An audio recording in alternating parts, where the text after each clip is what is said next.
Hello दोस्तों, कैसे हो आप सब? आई होप आप सब बहुत अच्छे होंगे।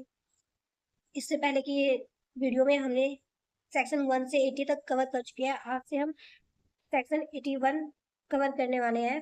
अधिकारिता के बाहर निष्पादन के लिए पुलिस अधिकारी को निर्देशित वारंट, मतलब जब पुलिस खुद वारंट लेकर दूसरे इलाके में जाए। क्लोज 1, जब पुलिस अधिकारी को निर्देशित वारंट का निष्पादन से जारी करने वाले न्यायालय की स्थानीय अधिकारिता के बाहर किया जाना है, तब वह पुलिस अधिकारी से पृष्ठांकन के लिए साधारण या ऐसे कार्यपालक मजिस्ट्रेट के पास या पुलिस थाने के भारसाधक अधिकारी से निम्न पंक्ति के पुलिस अधिकारी के पास जिसकी अधिकारिता की स्थानीय सीमाओं के भीतर उस वारंट का निष्पादन किया जाना है ले जाएगा। इसमें कहा गया कि अगर पुलिस खुद वारंट लेकर दूसरे जिले या राज्य में अपराधी को पकड़ने जाती है तो प्रक्रिया क्या होगी। लोकल अधिकारी से साइन कराना। वारंट लेकर गई पुलिस सीधे अपराधी के घर नहीं जाएगी, वह पहले उस इलाके के लोकल कार्यपालक मजिस्ट्रेट या लोकल थाने के SHO के पास जाएगी और वारंट पर उसके साइन पृष्ठांकन ले। क्लोज 2, ऐसा मजिस्ट्रेट या पुलिस अधिकारी उस पर अपना नाम पृष्ठांकित करेगा और ऐसा पृष्ठांकन पुलिस अधिकारी के लिए जिसको वह वारंट निर्देशित किया गया है उसका निष्पादन करने के लिए पर्याप्त प्राधिकार होगा और स्थानीय पुलिस यदि ऐसी अपेक्षा की जाती है तो ऐसे अधिकारी की ऐसे वारंट का निष्पादन करने में सहायता करें। सेक्शन 81 कहता है कि अगर पुलिस खुद वारंट लेकर दूसरे इलाके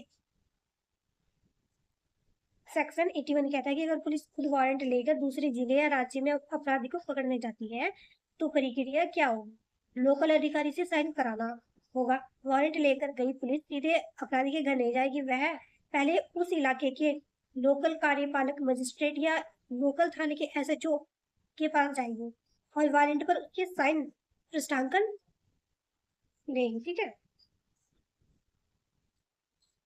लोकल पुलिस की मदद, साइन होने के बाद वह वारंट पूरी तरह वैलिड हो जाता है और वहां की लोकल पुलिस का यह फर्ज बनता है कि वह बाहर से आई पुलिस की मदद करे। ठीक है। अब क्लोज 3 की बात करते हैं।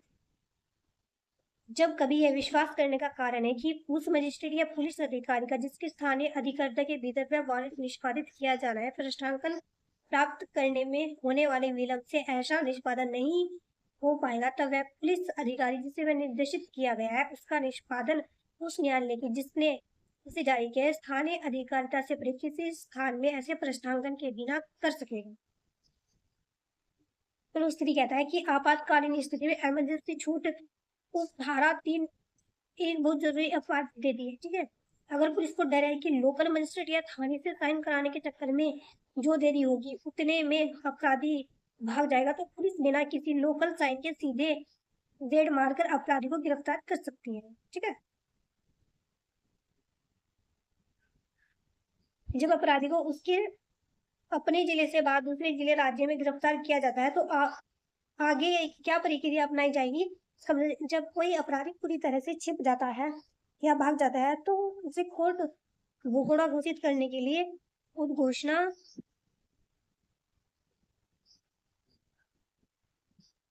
कर सकती है। अब बात करते हैं सेक्शन 82 के बारे में। जिस व्यक्ति के विरुद्ध वारंट जारी किया गया है उसके गिरफ्तार होने पर प्रक्रिया। सेक्शन 82 कहता है कि दूसरे जिला में गिरफ्तारी होने पर प्रक्रिया।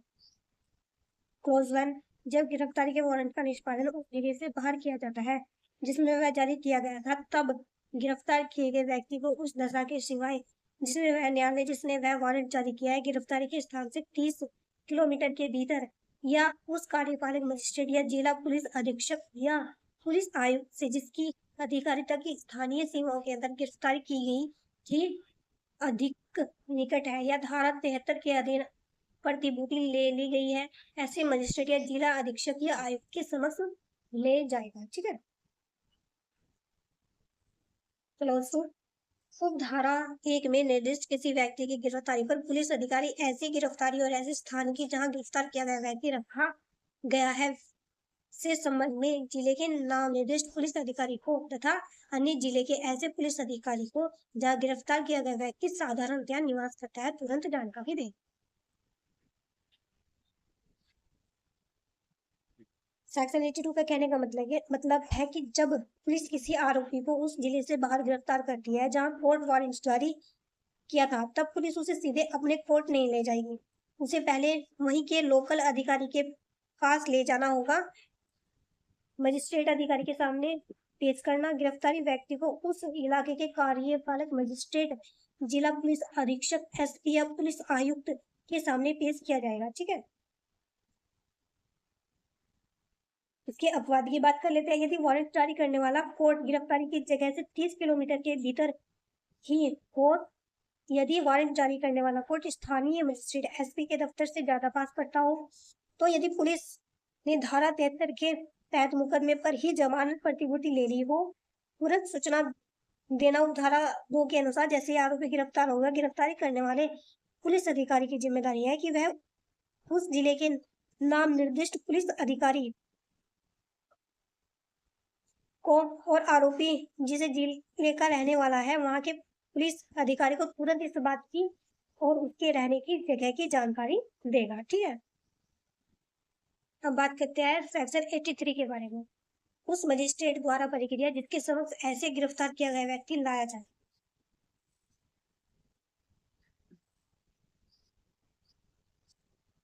सेक्शन 83 का कहने का मतलब है कि उस स्थानीय मजिस्ट्रेट या अधिकारी का काम क्या होगा। ठीक है, रोजमर्रा यदि गिरफ्तार किया गया व्यक्ति वही व्यक्ति प्रतीत होता है जो वारंट जारी करने वाला न्यायालय द्वारा आश्रित है, तो ऐसा कार्यपालक मजिस्ट्रेट या जिला पुलिस अधीक्षक या पुलिस आयुक्त उस न्यायालय के पास इसे अभिरक्षा में भेजने का निर्देश देगा।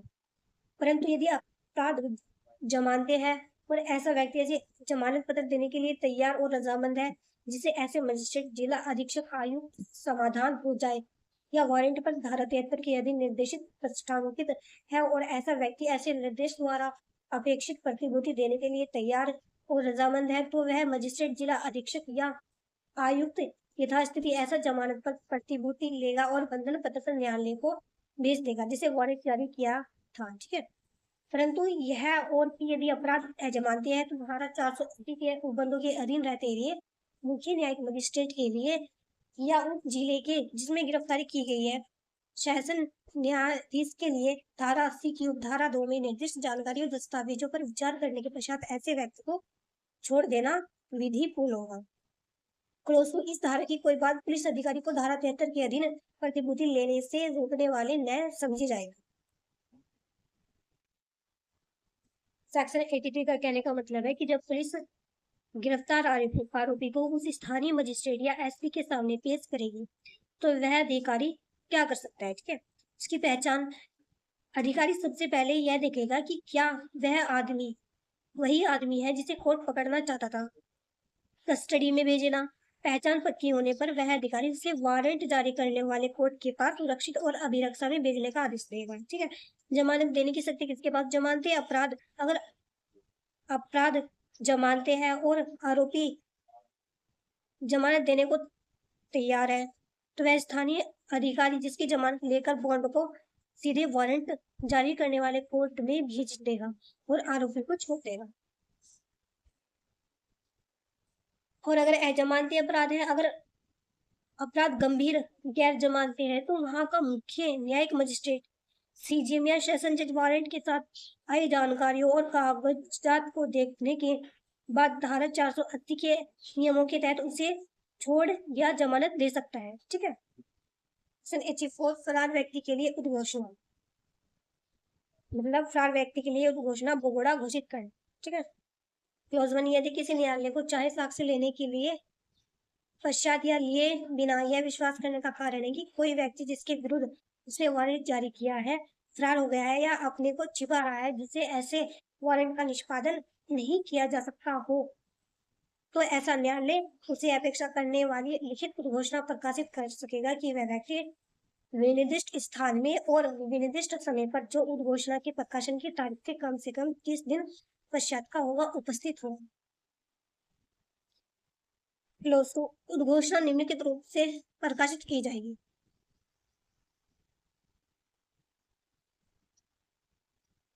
नंबर 1, वह उस नगर ग्राम के जिसमें ऐसा व्यक्ति साधारणतया निवास करता है किसी सदृश स्थान में सार्वजनिक रूप से पढ़ी जाएगी।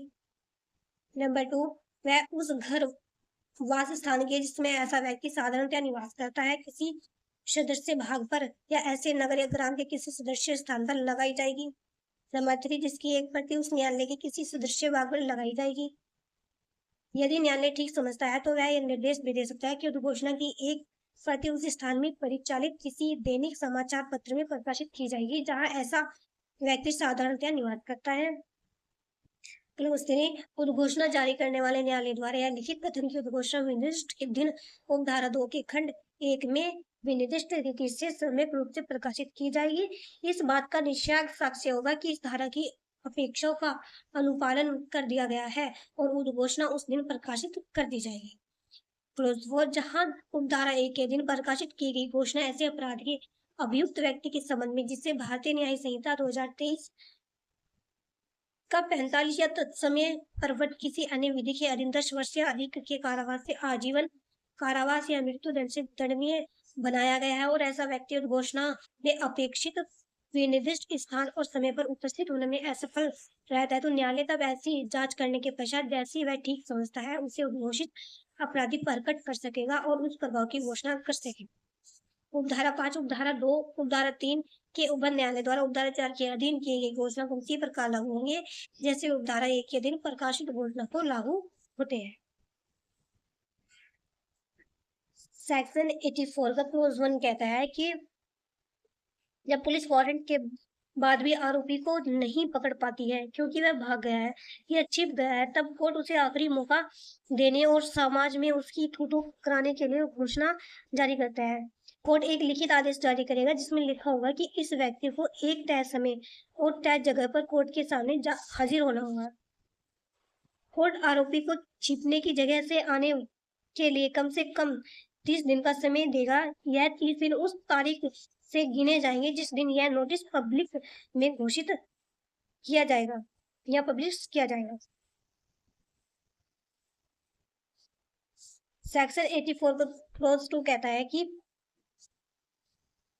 आरोपी जिस गांव शहर में रहता है वहां किसी चौराहा या भीड़ भाड़ वाली जगह पर ढोल बजाकर लाउड स्पीकर से सार्वजनिक रूप से बोलकर इसे पकड़कर सुनाया जाएगा। ठीक है, उस नोटिस की एक कॉपी आरोपी के घर या निवास के स्थान किसी ऐसे हिस्से पर चिपकाई जाएगी जहां से वह साफ दिखे, जैसे मुख्य दरवाजा या उस गांव शहर के किसी सार्वजनिक स्थान पर चिपकाई जाएगी। उद्घोषणा की एक कॉपी उस कोर्ट के नोटिस बोर्ड सदस्य भाग पर भी चिपकाई जाएगी जिसने इसे जारी किया है। ठीक है, अगर कोर्ट को लगता है कि मामला बड़ा है तो वह आदेश दे सकता है कि इस नोटिस को उस इलाके के किसी दैनिक समाचार पत्र में भी छपवाया जाए जहां आरोपी आखिरी बार रह रहा था। क्लोज 3 कहता है कि अगर कोर्ट अपने रिकॉर्ड में लिखकर देता है कि नोटिस सही तरीके से पब्लिश, ढोल बजवाना, घर और कोर्ट पर चिपकाना कर दिया गया है तो क्या साक्ष्य माना जाएगा। इसके बाद आरोपी यह बहाना नहीं बना सकता कि उसे पता नहीं चला। ठीक है, अगर कोर्ट अपने रिकॉर्ड में लिख कर देता है कि नोटिस सही तरीके से पब्लिश, ढोल बजाना, घर और कोर्ट पर चिपकाना कर दिया गया है तो कानूनी उसे निश्चित साक्ष्य माना जाएगा। इसके बाद आरोपी यह बहाना नहीं बना सकता है कि उसे पता नहीं चला। यह बहुत जरूरी पॉइंट है। अगर आरोपी ने कोई गंभीर अपराध किया है जिसकी सजा 10 या उससे ज्यादा आजीवन कारावास या मृत्यु दंड और वह नोटिस के बाद भी तय समय पर नहीं आता है तो कोर्ट जांच करने के बाद उसे आधिकारिक तौर पर उद्घोषित अपराधी ज्यादातर मामलों में, जिसे हम इनामी बदमाश या भगोड़ा कहते हैं, घोषित कर देगा। ठीक है, अब बात करते हैं सेक्शन 85 के बारे में, फरार व्यक्ति की संपत्ति की कुर्की। फरार व्यक्ति की संपत्ति की कुर्की। क्लोज 1, धारा 84 के अधीन उद्घोषणा जारी करने वाला न्यायालय ऐसे कानून से जो लेखबद्ध किए जाएंगे उद्घोषणा जारी किए जाने के पश्चात किसी भी समय उद्घोषित व्यक्ति चल या अचल दोनों प्रकार की किसी भी संपत्ति की कुर्की का आदेश दे सकता है।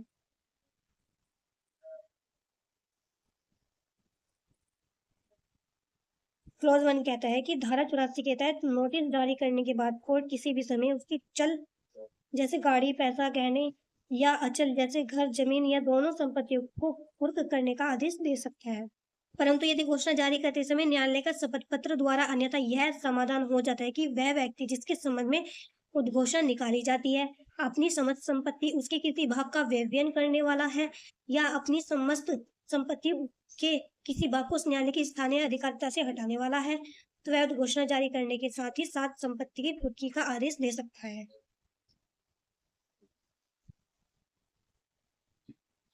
इसका मतलब है कि वैसे तो कुर्की नोटिस के बाद होती है, लेकिन अगर कोर्ट को सबूत और शपथ पत्र से पता चलता है कि आरोपी अपनी संपत्ति को बेचने या किसी के नाम करने व्यवयन वाला है या अपनी संपत्ति को उस कोर्ट के इलाके से बाहर ले जाने वाला है, तो कोर्ट नोटिस जारी करने के साथ ही तुरंत संपत्ति की कुर्की का आदेश भी दे सकता है। ठीक है, अब क्लोज टू की बात करते हैं। ऐसा आदेश उस जिले में जिसमें वह किया गया है उस व्यक्ति किसी भी संपत्ति की कुर्की प्राधिकृत करेगा और उस जिले के बाहर की उस संपत्ति किसी संपत्ति की कुर्की तब प्राधिकृत करेगा जब वह उस जिला मजिस्ट्रेट द्वारा जिसके जिले में ऐसी संपत्ति स्थित प्रतिष्ठांकित कर दिया जाए।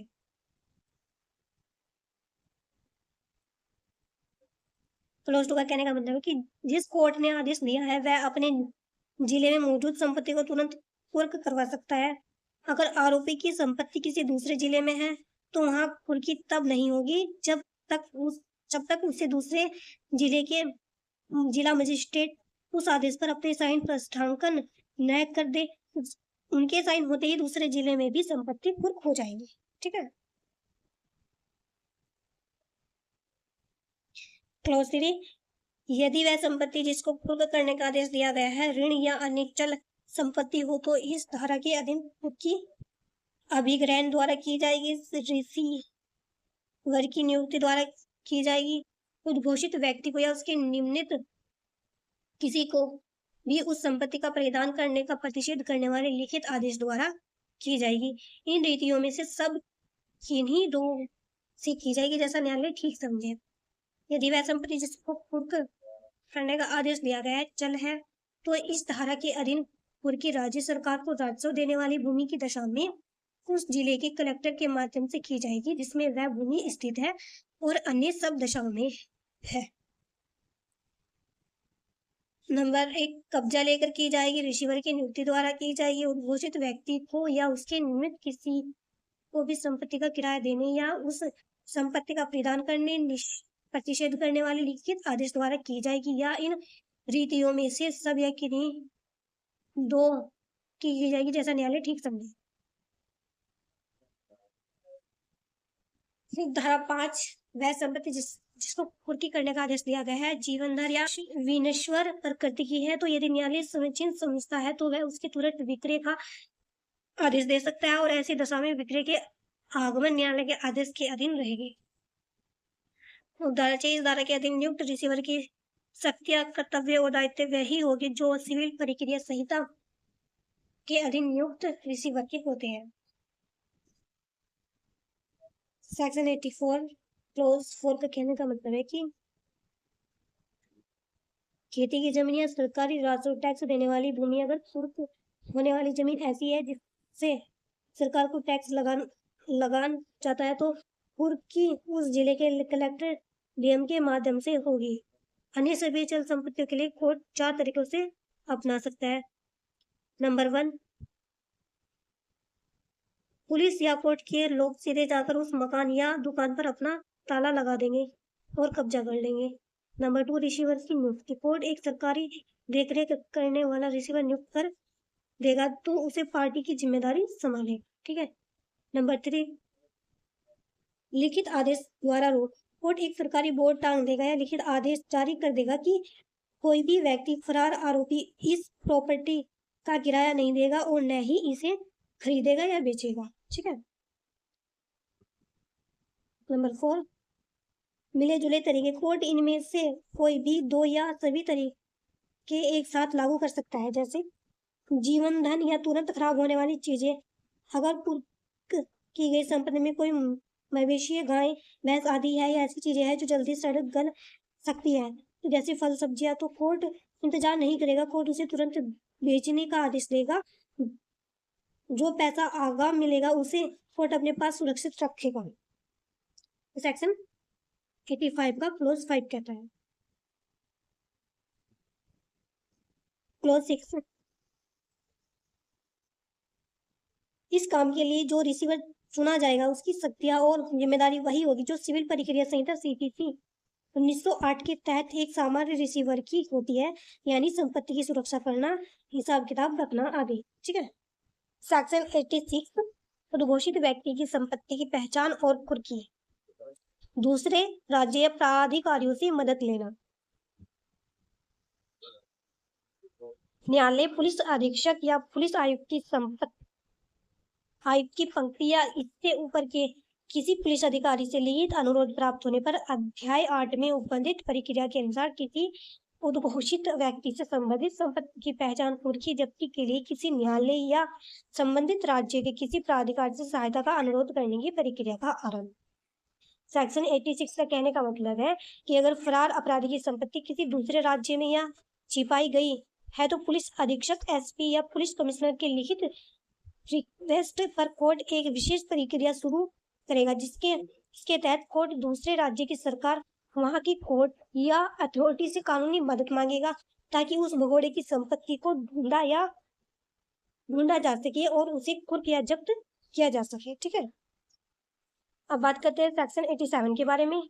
कुर्की के बारे में दावे और आपत्तियां, मतलब कुर्की पर बाहरी लोगों के दावे और आपत्तियां।